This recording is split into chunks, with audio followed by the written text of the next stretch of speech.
Hello everyone, I hope कि आप सब लोग बहुत अच्छे होंगे। आज हम लोग पढ़ेंगे properties of ionic compound and covalent compounds. Ionic compounds ऐसे कंपाउंड होते हैं जो कि आयनिक बॉन्ड से बनते हैं और कोवेलेंट कंपाउंड ऐसे कंपाउंड होते हैं जो कि कोवेलेंट बॉन्ड से बनते हैं। एग्जांपल के लिए जैसे कि NaCl, MgO, इसमें क्या हो जाएगा H2O, HCl, NH3। इसमें क्या होता है, इलेक्ट्रॉन्स डोनेट और एक्सेप्ट किए जाते हैं और ये मेटल और नॉन मेटल के बीच में ही होता है। इसमें इलेक्ट्रॉन्स शेयर किए जाते हैं। इसमें एक नॉन मेटल होता है तो दूसरा भी नॉन मेटल होता है। ये सारी कथा कहानी हम लोग लास्ट वीडियोस में पढ़ चुके हैं, तो जिन्होंने नहीं देखी है वीडियो, जाइए प्लेलिस्ट में बनी हुई है, उसको देखिए प्रॉपर, उसके नोट्स बनाइए, क्योंकि हम लोग आगे चल करके जो भी केमिकल रिएक्शंस करेंगे तो उसमें आप लोगों को यही सारी चीजें हेल्प करेंगी। तो चीजों को नोट करके चलिए हम लोग प्रॉपर्टीज पे आते हैं।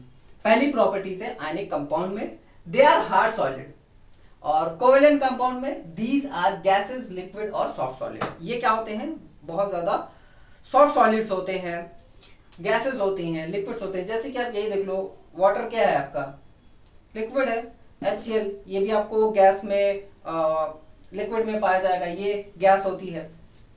ये आपका सॉलिड होता है, ये भी आपका सॉलिड।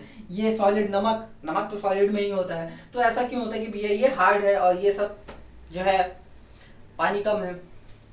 ठीक, तो ऐसा इसलिए क्योंकि इन दोनों के बीच में ना इलेक्ट्रोस्टैटिक फोर्स लग रहा है, इलेक्ट्रोस्टैटिक फोर्स लग रहा है, जो कि बहुत ज्यादा स्ट्रांग होता है, बहुत ज्यादा स्ट्रांग होता है ना। और यहाँ पे जो फोर्स लगता है वो बहुत ज्यादा वीक होता है, और इसको बोलते हैं हम लोग, इस यहाँ पे जो फोर्स लगता है उसको हम लोग वैन डर वाल्स बोलते हैं, वैन डर वाल्स फोर्स।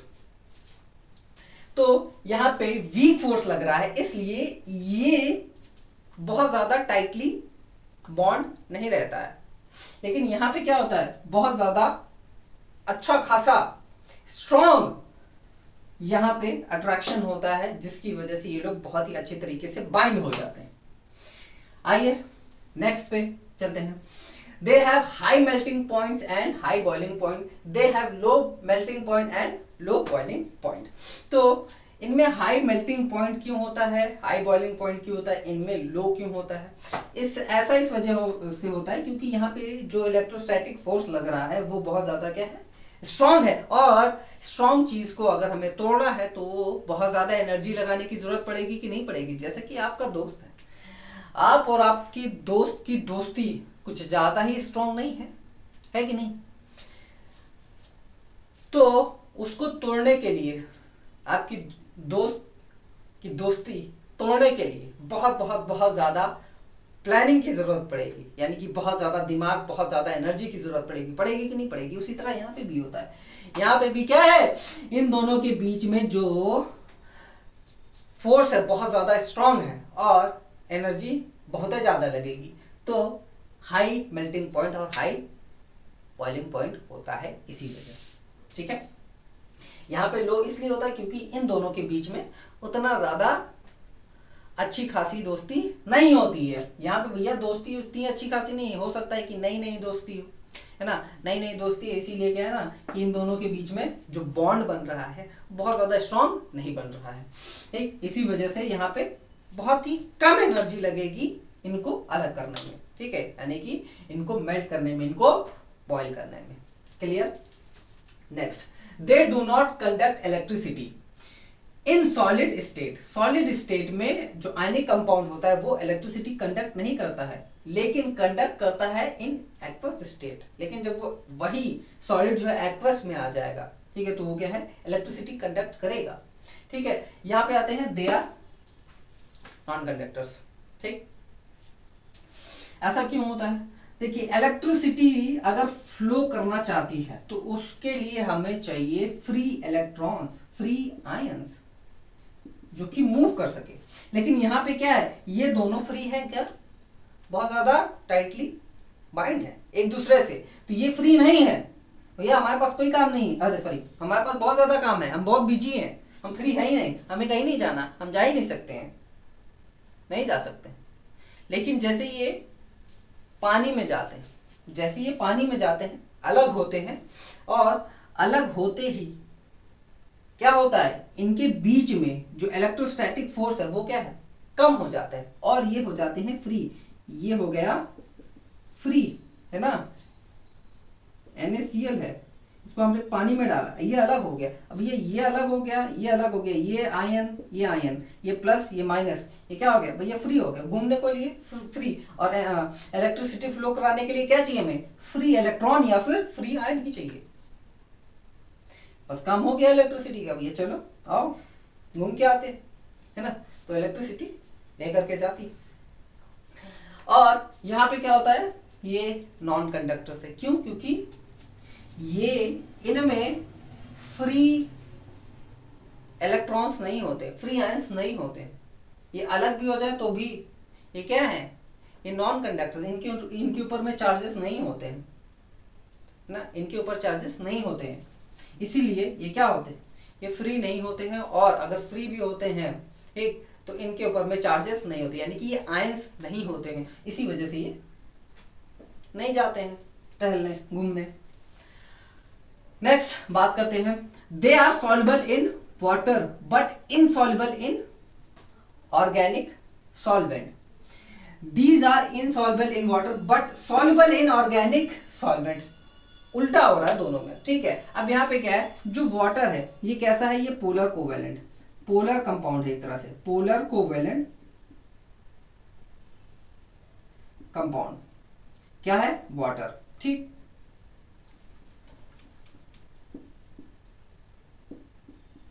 तो वाटर क्या है, क्या करता है, यहाँ पे जो इलेक्ट्रोस्टैटिक फोर्स है उसको कमजोर कर देता है। जैसे ही ये लोग पानी में जाते हैं तो इनका जो इलेक्ट्रोस्टैटिक फोर्स है वो कौन कमजोर कर देता है, ये पोलर कोवेलेंट कंपाउंड क्या करता है, इनके इलेक्ट्रोस्टैटिक फोर्स को कमजोर कर देता है। जब कमजोर हो जाता है तो ये हो जाते हैं अलग, तू अलग मैं अलग, दोनों के अंदर में हो गई दुश्मनी, ठीक। और ये क्या है, सॉल्युबल, घुल गए भाई, अब दोनों अलग अलग तो घुल ही गए ना। नमक है, नमक को आप पानी में डालिए घुल जाता है, पता ही नहीं चलता कि इसमें नमक डाला है कि नहीं डाला है ना, देखा होगा आप लोगों ने। वही अगर हम इनऑर्गेनिक सॉल्वेंट की बात करें तो इनऑर्गेनिक सॉल्वेंट क्या होता है, नॉन पोलर होता है। तो नॉन पोलर में ये जितने भी आयनिक कंपाउंड्स होते हैं वो सॉल्युबल नहीं होते, वो घुलते नहीं है। वही अगर हम बात करें कोवेलेंट कंपाउंड की, तो कोवेलेंट कंपाउंड वाटर में क्या होते हैं, नहीं घुलते हैं, ठीक है, सॉल्युबल नहीं होते। वही अगर हम बात करें inorganic compound, sorry organic compounds की, तो ये क्या हो जाते हैं, यहाँ पे आराम से घुल जाते हैं, क्योंकि ये नॉन पोलर कंपाउंड होता है। इसी वजह से यहाँ पे ये जो कोवेलेंट कंपाउंड है वो आराम से सॉल्युबल हो जाते हैं, ठीक है। These are good conductor of heat और these are poor conductor of heat. तो कोवेलेंट कंपाउंड क्या होते हैं, पुअर कंडक्टर ऑफ हीट होते हैं, और ये जो हमारा आयनिक कंपाउंड होता है वो क्या होता है, are good conductors of heat. तो इतनी थी बात इनके विषय में।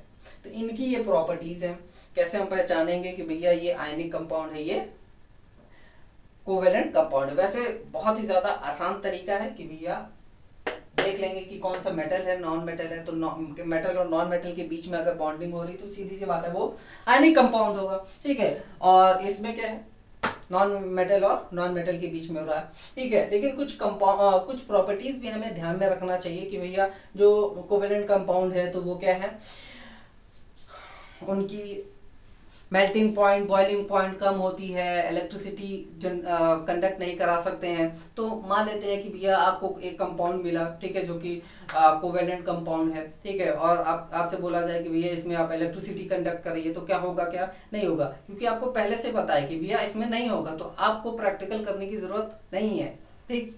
भैया हम चले जो है उन दोनों के बीच में तार लगाने और देख रहे हैं कि इलेक्ट्रिसिटी कंडक्ट होगी कि नहीं होगी, तो ऐसा नहीं हो सकता है, क्योंकि उसमें से इलेक्ट्रिसिटी कंडक्ट नहीं होगी तो नहीं होगी भैया। क्यों नहीं होगी, क्योंकि यहाँ पे आप रीजन जान चुके हैं, पढ़ चुके हैं। तो अगर आपसे कोई पूछे क्यों नहीं होगी तो आप बता सकते हैं कि भैया इस वजह से नहीं होगी।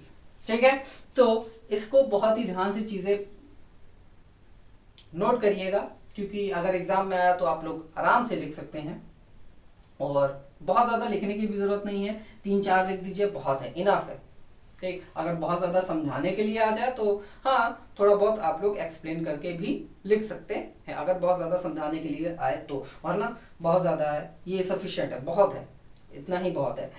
ठीक, हाँ समझना इसलिए है क्योंकि हमें पेपर या फिर एग्जाम इन सब के लिए नहीं समझना है, हमें समझना है ताकि हम चीजों को अपने नजरिए से देख सकें और आगे उसको हम लोग अप्लाई कर सकते हैं या नहीं कर सकते हैं, उसके हिसाब से पढ़िए चीजें। आप लोग जब लैब में जाएंगे तो यही सारी चीजें आप वहां पे यूज करेंगे कि भैया ये कौन सा कंपाउंड है, ये इसमें इसकी प्रॉपर्टीज क्या है, इसकी कैरेक्टरिस्टिक्स क्या है। तो ये सारी चीजें आप रियल लाइफ में हम इन सब चीजों को कैसे यूज कर सकते हैं, इन पे ध्यान दीजिए, नॉलेज बढ़ाने पे ध्यान दीजिए, तभी कहीं ना कहीं आपका जो मेंटल लेवल होगा बहुत ज्यादा ऊपर होगा, बहुत ज्यादा, आप बहुत ज्यादा आगे बढ़ जाएंगे लोगों से। तो पढ़ते जाइए, जहां से मिले वहां से पढ़ते जाइए, जिससे भी मिले वहां से पढ़ते जाइए, क्योंकि स्टूडेंट का काम यही होता है सीखना। वैसे हर एक इंसान का ही काम होता है सीखना, लेकिन स्टूडेंट का काम ही यही होता है कि भैया सीखे, ज्यादातर वो सीखे, हर टाइम वो सीखता ही रहे। अब जहां से मिले जैसे भी मिले सीखे।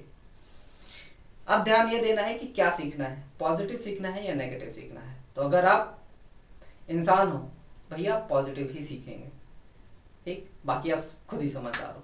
चलिए फिलहाल के लिए इतना ही, आप लोग मन लगा करके पढ़ाई करिए।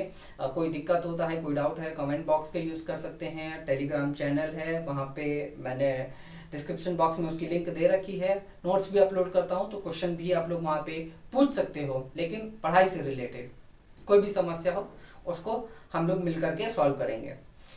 बाकी किसी चीज की रिक्वेस्ट होती है वीडियो की कि भी हाँ इस टॉपिक पे बनाना चाहिए, तो उसके ऊपर में भी हम लोग काम करेंगे। लेकिन फिलहाल आप लोग मेहनत कीजिए और जैसे जितनी ज्यादा रिक्वेस्ट आएंगी उसी हिसाब से हम लोग काम भी करेंगे।